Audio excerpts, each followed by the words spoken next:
Today, I'm delighted to welcome back astrologer Michelle Wollaston. Michelle is an evolutionary astrologer, teacher, writer, and speaker whose work explores healing, transformation, and the deeper meaning within life's challenges and transitions. In this conversation today, we're discussing everything. We're discussing themes of self-worth, value, Chiron coming up to moving into the sign of Taurus, and how astrology can help us navigate the initiatory experiences that often emerge throughout midlife and beyond. Michelle, welcome back to Stellar Reflections. Hi, Georgina. How are you? I'm good. How are you? I'm good. I'm excited to have you back today because we had an amazing conversation first time round a few episodes ago, which is a few months ago. It was. And how, why is time going so fast? That's what I want to know. Oh, I don't know. Oh, it's insane. One thing that, is happening, as I said, with Chiron moving into the sign of Taurus, we've had years of it in Aries, and you've been through your own Chiron return. And like Mm, myself, there's a whole bunch of us that have Chiron in Taurus go, what's this going to mean? And to be honest, with my Chiron being only 3 degrees of Taurus, I'm already feeling it, and it's just days away. Um, I want to tap into your intuition and into your wisdom with all this. And one of the themes that you talk about is about women feeling lost in life they've built. I've been seeing that coming up. And for the Chiron in Taurus generation, many people followed like the traditional roadmap of security. So for us, it's like we need to have that extra $100 in the bank. So that's like our safety buffer, so to speak, having that security in our family, careers, and responsibilities. So once we hit midlife, things shift, things change. And they're asking, well, I've got everything I thought I wanted. So why am I not happy? Why am I still unhappy? And why is it like there's something missing, or that security is gone? Um, I think for people to be able to understand it on an individual level, I guess you would have to look at their entire chart. But I think Mm. when our Chiron hits us, and I know this happened for me, when I Yeah. turned 50, it literally hit me like a brick wall. And I'm a January baby. So like it literally happened at the very beginning of my Chiron return year. Yes. Um, and my Chiron's in Pisces. Um, so my Chiron's in Pisces, but we were in Chiron in Aries. So things, thinking back now, if I look in that astrological context, it was probably when I started to say, I'm done. I don't want to do this relationship anymore. I don't want to do this way of life anymore. I don't want to do this job anymore. Yeah. There was a lot of that. I don't want to do it anymore. But I think because my Chiron's in Pisces, I lent very heavily into that self-healing, classic 12th house kind of Pisces stuff. Yeah. Um, and looking back, it all makes sense. I can see when I look at where I am now, I can see how that evolved and why it needed to happen. Um, and of course, menopause for a lot of people kicks in as well. Yes. So you're having that psychological, not psychological. Well, yeah, there is some psychological, but you're having that physiological change that your body's speaking to you through the menopause. I don't like to use the word symptoms, but through the symptoms that come to you when you hit menopause, it's just your body talking to you and trying Yeah. to make you understand that, if you can't sleep at the right times that you're used to sleeping, then you just need to adjust and sleep when your body feels like it needs to sleep. And that may not be through the night anymore. It might be 3 o'clock in the afternoon. And, what are those hot flushes trying to tell you? It's your body's way of releasing. So when are you having them? And what do you find triggering your body when you have them? Is it something that you ate? Is it something that you drank? Is it because you didn't sleep well? And you've like start to look at the context around the Yeah. physiological stuff that's going on. Um, but for those people who are Chironing in Taurus, Yeah. it's everything is going to be safety and security. It's all going to be deep root chakra stuff. It's going to be everything going right back into those fear wounds. Yeah. Why, like, maybe you feel like you don't want to be in your relationship anymore, but the reason why you probably are worried about leaving is that sense of home. I don't Of want to course. leave my asset. I don't want to leave my comfort zone. I've worked really hard to build this thing, Yeah. and I don't. And as we know, Taurians inherently aren't good at transitioning. They're not good at change. They will stay stuck with their with their hoofs in the ground as long as they can, no matter how Yeah. bad that's not serving them. So I think for people who are, and it kind of starts about 49, doesn't it? So, Yeah. between that 49 and 51 year, if you're starting to feel those rumbles, it's because of the Chiron starting to return back to where it was when you were born. And because it's in Taurus, you're going to feel those rumbles in all of those spaces that make you feel safe because it wants you to move. The places that you probably thought were your safe places. And I don't mean that from a harmful, like I'm not defining the word safe as in you're in danger. Yeah. It's the things that make you feel inherently comfortable Hmm. that Chiron's now going, get your bum out. It's not serving you. You're not living. You're not experiencing because you won't move out of the safeness. That's true. And with that safety, is you have to sometimes, for want of a better word or phrase, sort of hit rock bottom, what you would consider as rock bottom. Mm. And you're like, you get there and you're like, oh, I'm still alive. I'm surviving. And actually going, right, I've stripped away all of these things. So now I'm going to build a life for myself. But it feels hard. It really feels hard to come to terms with that, doesn't it? Whatever sign you're in that part of life, it is. It is a very difficult realization to face. And I love what you said about with the menopausal, I'll put inverted commas, symptoms, Mm. about sleep. I find that too. I'm not sleeping like I used to. And it's just listen to your body. If you get up at 3 a.m. at the witching hour and it's not coming back, that other sleep cycle at 4 a.m. and then the following one at 6 a.m., well, then get up and have a nap in the middle of the day if you can and listen to And those it's symptoms. That's so unfortunate. wise. Yeah. The unfortunate thing, and there's a lot of conversation around this at the moment that I've been reading, in that, the world isn't built for women at this time of our life because No, that's right. well, it's better since COVID because there's more flexibility, especially in the workplace. But we don't all have the luxury of being able to say at 3 o'clock, I'm going to lie down and have a nana nap. Yes, that's Because right. you're in an office or you've got a meeting that you have to be in. So it's around maybe recognizing what it looks like for you physiologically. Yes. And again, the Taurus thing is if it's, and it doesn't have to be, I think we always go into relationship sectors when we talk about this stuff, but it doesn't have to be. It could Yeah. be that you're stuck in a career that is no longer serving you, or a job, or a business. And so, what is happening in that space where you're comfortable and you're safe and you've built all this stuff around you, and little Mr. Taurus loves the fact that you've got this beautiful office and all the creature comforts, but do you actually enjoy it anymore? Is the job working for you anymore? Is the business working for you anymore? Are you really just finding that you just, oh, another BAS statement. Oh my God, I've got to get up and go to work again this morning. Oh, if I have one more meeting with that person. They're those little universal things that are going, not working anymore, not working anymore. And we don't really want to get to the, being hit at the back of the head by a Mack truck point, which will Yes. happen to you. And it will probably happen in your body falling over. It will come out as something that is going to be a health thing that will lay you on your back when you don't listen.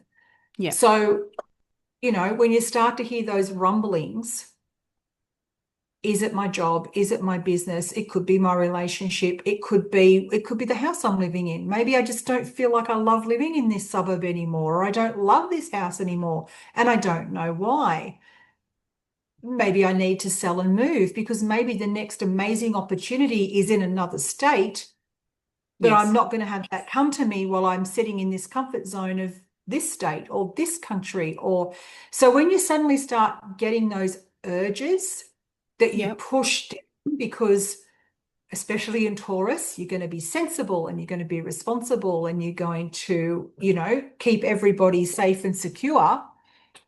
Maybe just entertain those urges and just for a moment think, well, get curious. What would happen? If I just threw everything up in the air right now and went with what I would love to do, what could happen? Okay, I might not want to sell my house that I kind of don't feel like living in anymore, but I could pack it up and rent it and go and do something and see why I feel this way.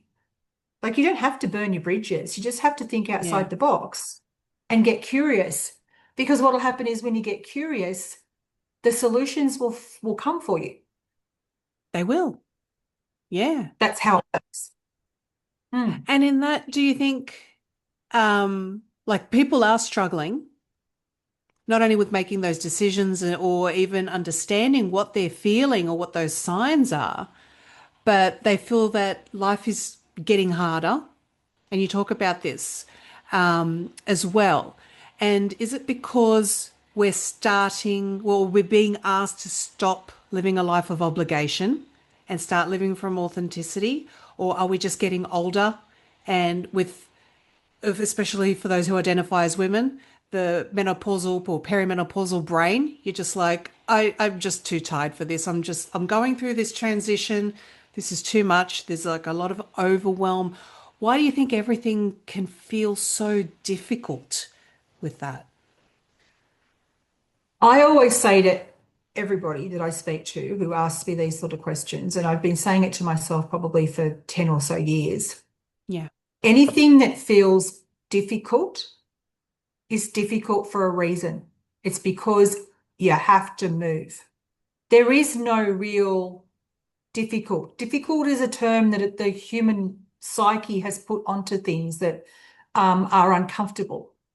So Okay. difficult normally means it's uncomfortable, and it's uncomfortable for a reason because it's not for you anymore.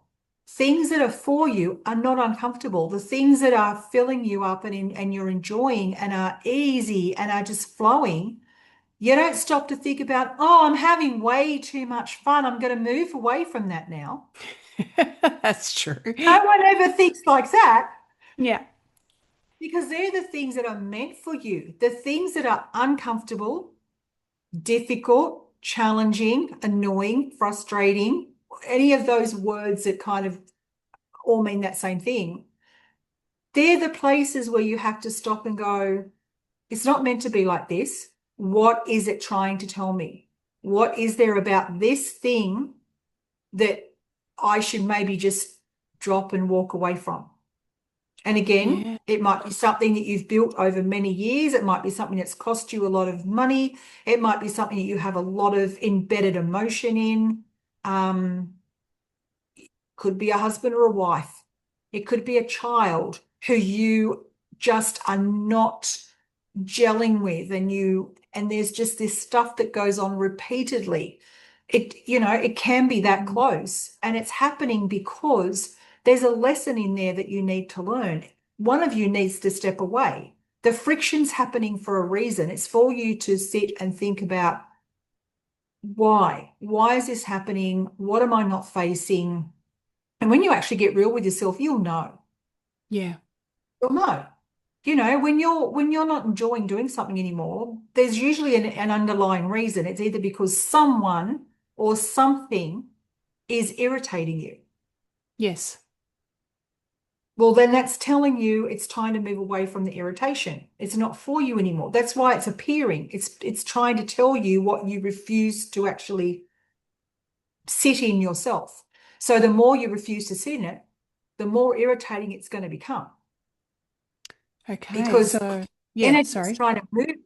Yeah, the energy is trying to move you. So the more you don't listen, and then you have the added, stuff that when we're having these major transits like a Chiron or a Saturn or whatever it might be, Mm, the energy ramps up even more because, and you would know this because you read people's charts all the time, but yeah, when that blueprint that you've come in with, which is your natal chart, is then impacted by those transitions, the energy increases because these are the key points in the chart where it's like this is your yeah, it. If you don't move, we will move you. exactly. And like we can see it as astrologers, either in our charts or in clients' charts. But for those of us who might be listening, who might not be able to go see an astrologer, apart from listening to their intuition, how can they tell the difference in these situations where they've either outgrown something or it's something that's always not been right for them, but they're only now understanding? Is it something about, reconnecting with themselves, do you think? It is always around having to lower the noise because the reason why you keep pushing all of that down, whether it's an inner feeling, an inner emotion, or an external thing that's happening, Yeah, that that underlying fear, setting boundaries, self-worth, whatever your thing could be, yeah, it's there because it's something that you've either not seen or refused to see, not listened to. So first of all, you have to stop and acknowledge that it's happening. So say it's a job. You might have been in a job for many, many years, yeah, and you've just noticed maybe in the last 2 or 3 years, let's assume you're, approaching 50 or, you're 48, 49, or maybe you're 50, 51, and it started to happen a few years ago and it's just not getting any better. And I just hate this job. I wish I could retire. Blah, blah, blah. That's the thing.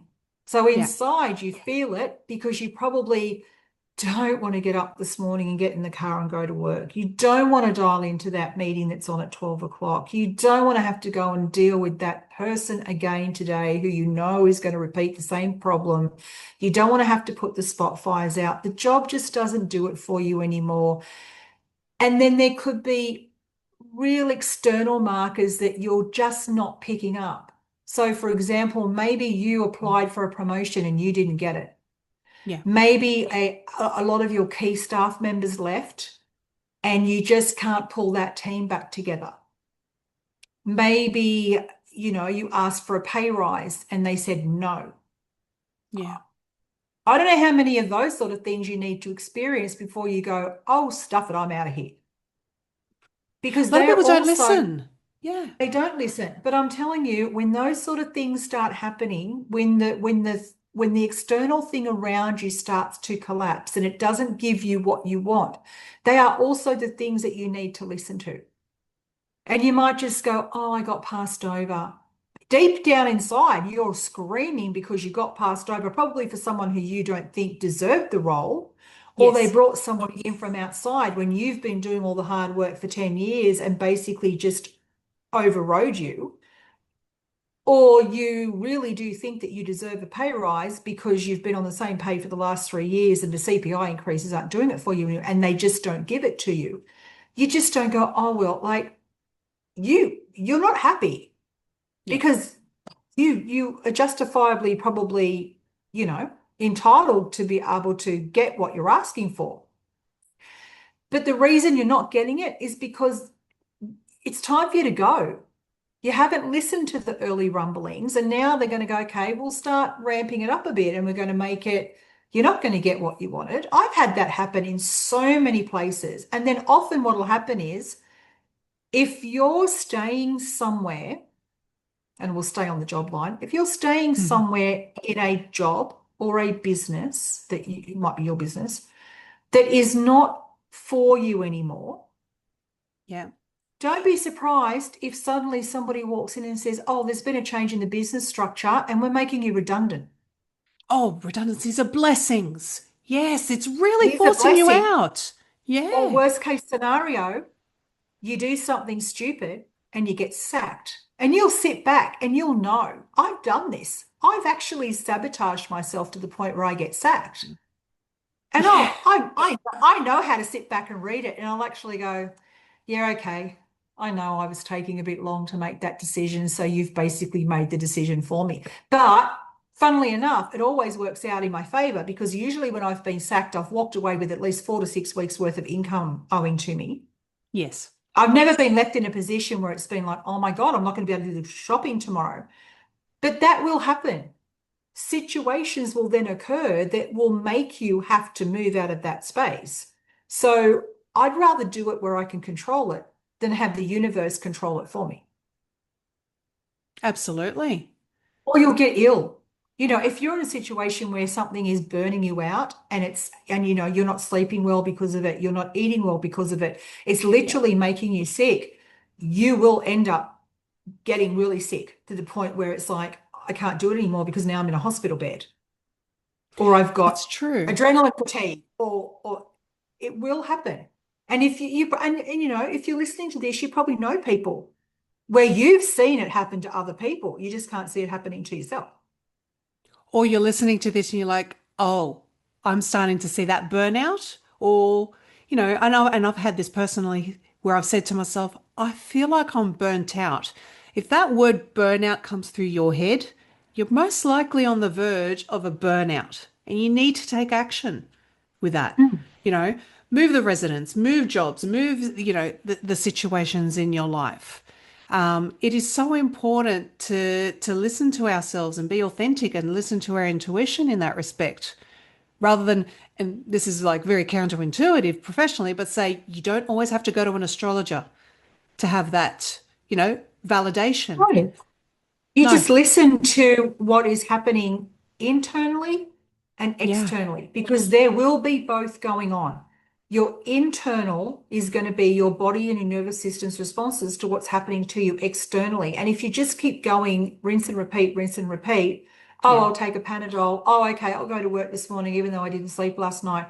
Oh, I'll keep going into that environment that, okay, they didn't give me the pay rise, they didn't give me the promotion, half my team's left. The boss I love to work for has gone, but I'm just going to stay here because it's easy and it's comfortable and I'm scared, but I feel like shit and I'm not happy.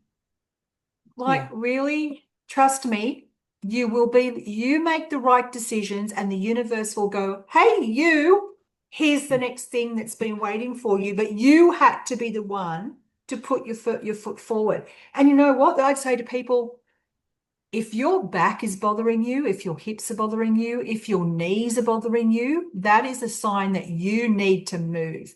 They are yes, physiological symptoms that you are not moving. That is how your body will play it out. You'll notice it in those joints, those lower region joints, which are always you're not moving. You need to yeah. move. And it Yeah, does, and it's not necessarily you've been sitting in your desk all day and you need to go to the gym or go to a class or something like that. It's like move in life, that's you right. know? You Yeah. might go, gee, my knee, I never had bad knees, but my knees have been really bothering me the last couple of months. Think about what that correlates to in your life. And that's Yes. a sign that you've stopped moving forward. You've become stagnant. Oh, And wow. really, the only way that I could say to people to start thinking about the why is that you have to allow yourself time and space where it's quiet.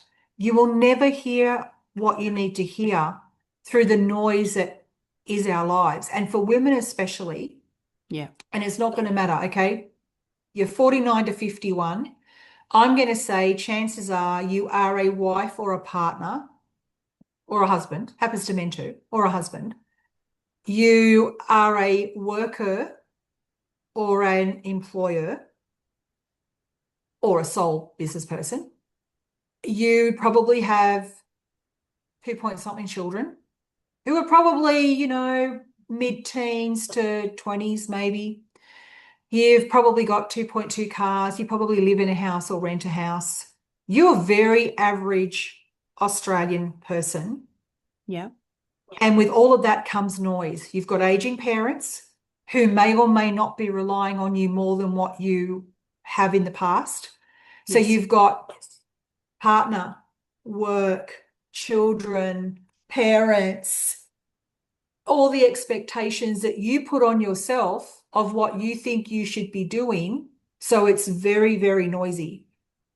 You have got to just learn to stop, make a cup of tea, go and sit somewhere quiet and listen to yourself. Think about the things that are happening for you and try to think about them as if you are a girlfriend talking to you. If you were Of sitting having coffee course. with a girlfriend and Yeah. she was going, "Duh, duh, duh," what would you say to her? What advice would you give to your girlfriend? She comes and has coffee with you and she's having a moment about the useless husband, and you'd say to her, kick him to the curb.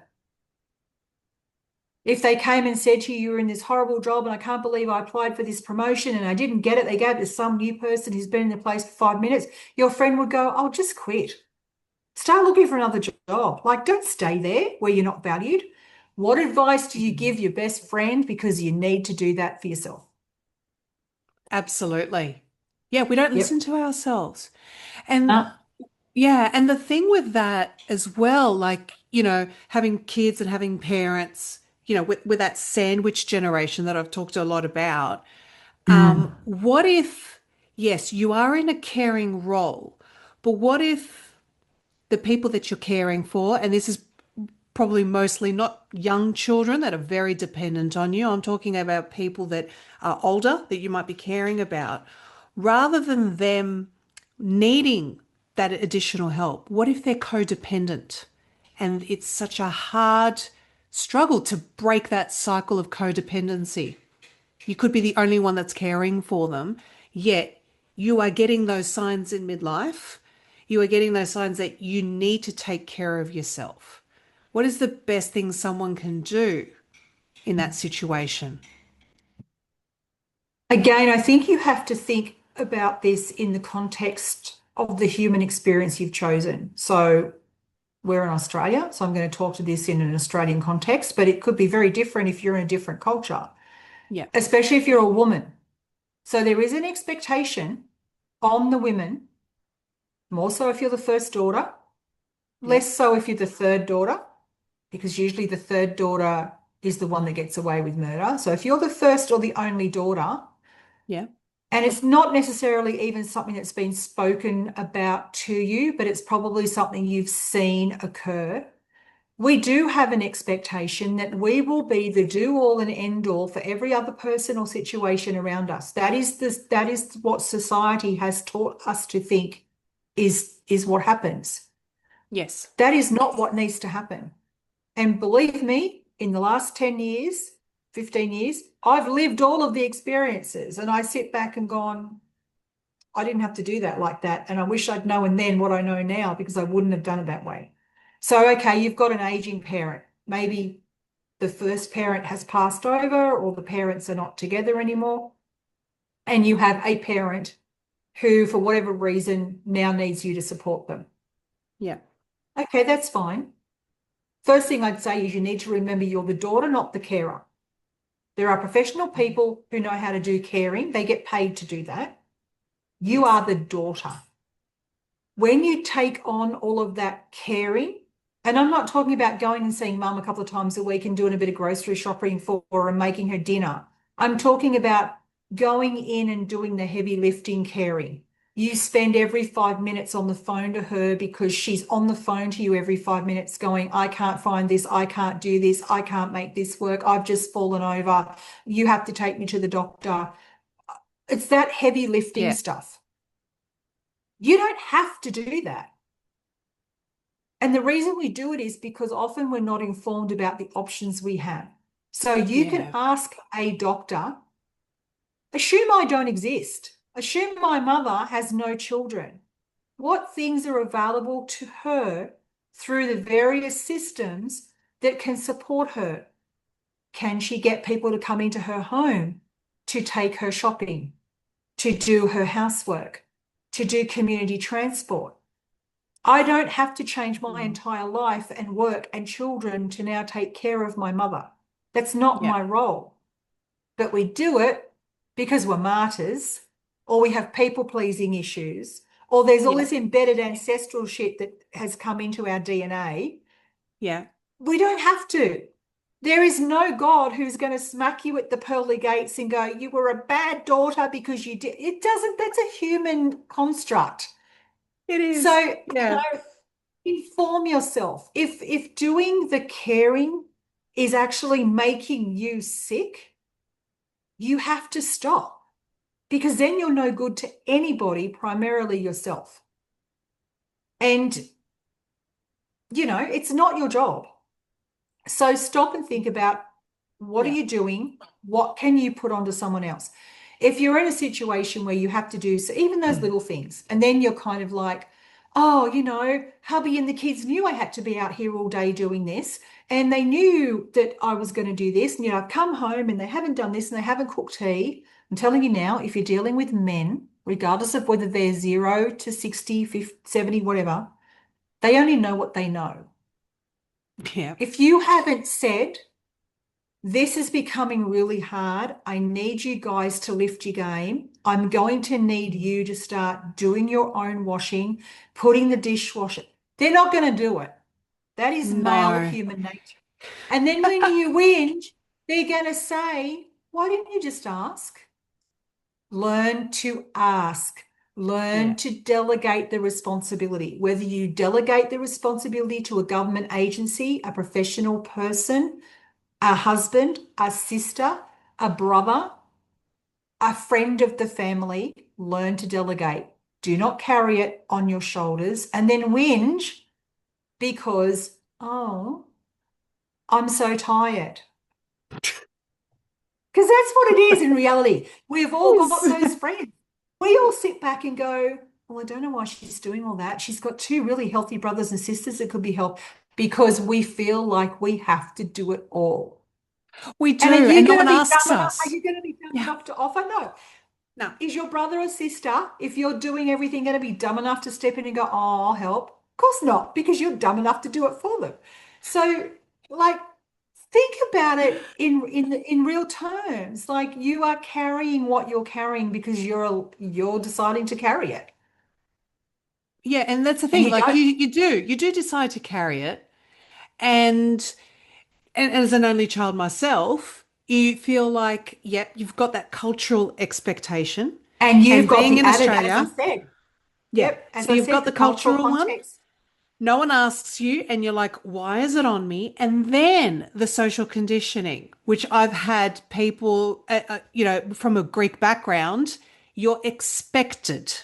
When a lot of immigrants of my parents' generation were expected, but they didn't do it. They chose not to do it. So now they're of that generation expecting us, passing that on. And you also have the cultural, you've got, like in my case, the Greek culture and the Australian culture clashing. And you're like, so what do I do? What do I do? And with what you were saying, it reminded me of what one of my aunties said to me. I called her in Greece and she said to me, she's in her late 70s. She said, I'm going to tell you one thing. My generation, we've lived our lives. You haven't. You are under no obligation to take care of us, right? You've got young kids, you've got, whatever other obligations. You take care of them first. Actually, no. You take care of yourself first, then the Yep. kids, and us, we'll fit in where we fit in. And it's you And can it's see it not, across all cultures. and it's not about loving them. It's No, it's about different. loving yourself enough that you don't fall over in the process of trying to allow them to live their life the best way they can. And sometimes living their life the best way they can is you pulling back and being the daughter and letting other things and systems step in for you Yeah. because they're there. And if you don't know they're there, as I said, go and ask your parents' GP when you go with them to the doctor. Ask your GP. Make a phone call to Centrelink. Um, ask friends that have got people in similar situations. There is a ton of stuff out there There when you is. know how to ask and what to ask, and take advantage of it, because in a country like this, there is a lot of support. You don't have to take it all on yourself. Um, but if you don't take those moments to sit down Yeah. quietly and think about what's actually happening here, and a lot of it is going to be sometimes the person's expectation of what you should be doing for them Yeah. is something that's been put on them by their mother, father, others. As you said, like Yes. it could be that your mother's mother put an expectation on her of what that caring looked like. Yeah. And you may have observed that as a young girl. So you just automatically, through osmosis, absorb that process of this is what we are supposed to do. Yeah, that's right. Doesn't mean it's what you're supposed to do just because you saw it. If you watched me walk across the road and stand in the middle of a 100-kilometer freeway, would you follow me? No. So it's learning to sit back and go, why do I feel like I have to do this? Did someone ask me? Did I do it because I saw my mum? I mean, I know I did a lot of things in my relationship because I saw my mum do it for my dad. Yeah. And I maybe just did it because I just thought that's what you did as a partner. But then I think, I see other women who don't do that. They didn't fall into that Yes. trap. That's right. So why am I doing it? Like. Yeah. So it's just, you just get honest with yourself. Sit down, sit in the quiet, make a cup of tea. If you're someone who meditates, then meditate and ask. If you're a walker, think about it while you're walking. It's whatever your thing is, Yeah. but I don't normally say to people, we'll go and meditate, because 99% of people don't meditate. But you do go and have a coffee at a cafe, or you do go and sit in your car and look at the water. So in Yeah. those moments, stop. What's just going on? What's it for? Hand on heart, if I had nobody telling me what I had to do, if I could just decide what I wanted to do right now without anyone judging me, what would I do? That is your truth. That Yeah. initial thought that comes into your brain, and it might be, I wish I'd never had to go back and have another conversation with my mother again, because you could be estranged and now you have this thing that you feel. That is your truth. And you're allowed to go with Wow. that. And now you set things in place that allow you to put that boundary in place. Or it might be, I've got this job, I hate it. Why am I going? Because we need the second income. I need to work. Okay, so get another job. Yeah. Start looking for another job. Or sit down and crunch your finances. Have a chat to your partner. What is our actual situation right now? Because you probably got that job 20 years ago when the situation was completely different. That's right. So Yes. audit your life.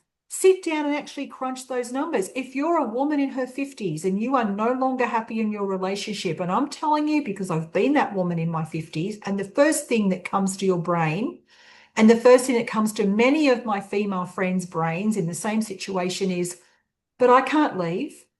I've been here for 20 odd plus or more years.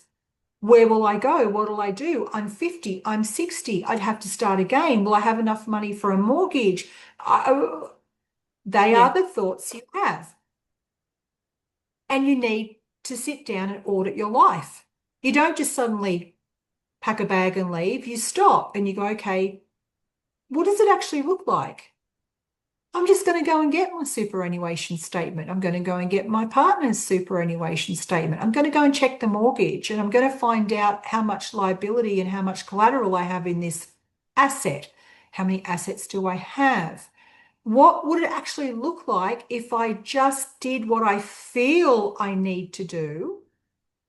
If I did it, okay, I might ring a family lawyer. You usually can get your first consultation for free. And I'm going to go and take this paperwork and I'm going to say to them, what does this look like on paper? If I was to leave, what does it look like? Mm. Because then you're making informed choices. Yes. and you know exactly where you stand. And then you can start actually seeing the forest for the trees Yeah. because you're like, okay, so this is my reality. What do I need to do to change my reality? I could get a job that pays a bit more. I could take on a second job. I could start bumping my super up. I could start having some critical conversations with my partner that I have refused to ever have because I'm scared. Yeah. Start having the conversations. They might turn around and go, you know what? I agree with you. I haven't been happy either. Let's just decide to call it quits with love and let's just work out what we're going to do in an equitable, manageable way. Yeah. Like, yeah, it's scary, but what's more scary? Sitting in that space for another 10, 15, 20, 30 years, and then on your deathbed going, oh, I wish. I wish when I Or, was 50, I took that step. yep. And your Yeah. children going, Mum, don't know why you stuck with it that long. Or your partner going, well, I wish you'd said something because I felt the same and I didn't say it because I didn't. Yeah. Um, do things from an educated, informed position. No one's saying walk out the door of the job I quit and throw your bag in the air. No one's saying pack a bag and leave your relationship. No one's saying sell your house tomorrow. And then what we're saying is take the time to lower the noise and think about it strategically. Gather all of your information, put all of your ducks in a row, because once you can see it clearly, Yeah. then it will make sense. And that's very Taurus. All of that's very Taurus. Very Taurus. Yeah. Very Taurus. Because like Yeah. Chiron's, that wounded healer, and he only healed himself, albeit briefly when he would heal others. And that's how we work through our Chiron wound, you know. Like you yourself have been through so much in your Chiron return, but now you have the wisdom to impart this knowledge to the rest of us, which heals you on a soul level. And we're eternally Oh, grateful for it I because spend I've had so some much time gems there. when I think back of all of the, and we were talking before we went live about how you're about to go into your balsamic progressed moon, and what Yes. happened in my balsamic progressed moon is no one's like, yeah. But I speak to so many women and women friends who are in this 50 to 65, Yeah. and so many of them will say, I'm not happy. Like I had lunch with a friend the other day who had said only months ago that she'd been in this relationship. She was 16 and we were all and like Yeah. she's actually a psychologist, so she works with women in these situations to work through these, transitional changes. And she was saying how it's so odd for her because she's in this, she's been with this fellow since she was 16 and she's now in her early 60s and blah, blah, blah. And I was like, that's amazing because I do know people who have been in Yeah. relationships with their high school sweetheart and they're a nightmare. They should have broken up 25, 30 years ago. But Yeah. then there are those couples who clearly, that's the soul contract and they're still Yes. together and they're living amazing human experiences. But they're few and far between. Let's be honest. Oh, They are very few absolutely. and far between. Very few. And yet there we are, caught up again at the beginning of the week. And she's like, there's just been this whole thing happen and there's been this whole realization moment. And she's like, I'm done. And Oh, I said to her, how old are you? And I think she said, oh, I'm 61. I'm like, Chiron ah, return. I said, what were you doing at 50? Think back to what it was like at 50. Those rumblings were happening when you were 50 and you didn't act on them. Now Saturn's coming in and smacking you yes. across the back of the head. Now think back to what you were doing when you were 30. Were Mm. you in the marriage at 30 and were there rumblings, but you stayed there because you'd been together since you were 16? Because now it's Saturn return at 60. Yes, So, yeah. And, it is what it is, people. Like, it there's is. no making stuff up. And I just keep saying to women, just stop, think about it, inform yourself, and if that means go on a cruise on your own for 10 days and sip a Mai Tai while you think about it, If that's what you've got to do, that's what you've got to do. If you want to go and walk the Yeah. El Camino, do that too. Do whatever it is you have to do to hear yourself. Amazing. Thank you so much, Michelle. This has been You won't amazing. regret Another it. You won't in-depth regret conversation. And we're going to definitely have you back next year in our next it. Oh, season. Yeah, so looking forward to it. Thank you so much for joining me again and sharing your thoughtful insights and experience. So, with our thoughtful conversation about Chiron in Taurus, there's a lot of things there about healing, worth, and wisdom that can emerge throughout our life's turning points, and feel particularly meaningful. I think many listeners will recognize parts of their own journey in what we've discussed today. So for those listening, you'll find Michelle's website, social links, and any current offerings in the show notes. And thank you for listening to Stellar Reflections. And until next time, take care of yourselves and of each other. Thank you for spending this time exploring the cosmos within and around us. I am grateful to share these reflections with you, and I hope they offered you a moment of insight, grounding, or reassurance. A special thank you to my producer, Jen Brown of JJ Boots Productions, for her care and support behind the scenes. Intro and outro music, Pulse Width by Tony Vodnik, licensed via Pixabay. If this episode resonated, feel free to share it with someone who may need it. You can find more of my work on my website, Instagram, or Substack, where I offer astrology for every stage of life. Until next time, may your path be clear and your inner light steady.